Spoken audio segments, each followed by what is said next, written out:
Hello, I'm Bernard Norcott Mahany. I work at the Kansas City Public Library and also at Johnson County Community College.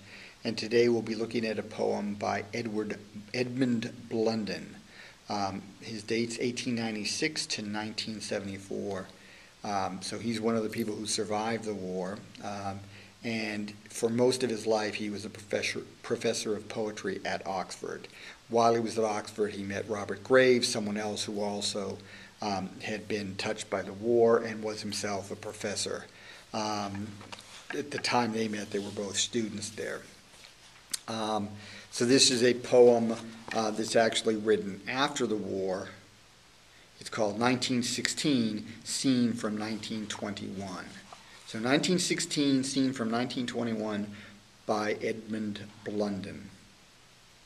Tired with dull grief, grown old before my day, I sit in solitude and only hear long silent laughters, murmurings of dismay, the lost intensities of hope and fear.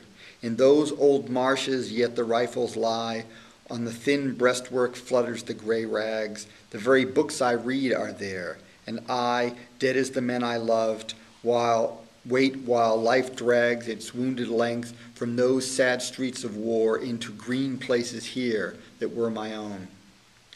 But now, what once was mine is mine no more. I seek such neighbors here and I find none. With such strong gentleness and tireless will, those ruined houses seared themselves in me, passionate. I look for their dumb story still, and the charred stub outspeaks the living tree.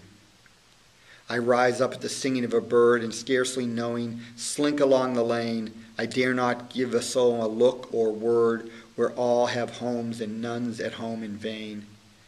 Deep red the rose burned in the grim redoubt.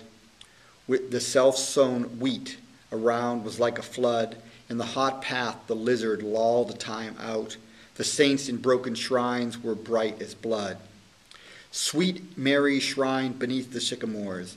There we would go, my friend of friends and I, and snatch long moments from the grudging wars, whose dark made light intense to see them by. Shrewd bit the morning fog, the whining shots spun from the wrangling wire. Then in warm swoon the sun hushed all but the cool orchard plots. We crept in the tall grass and slept till noon.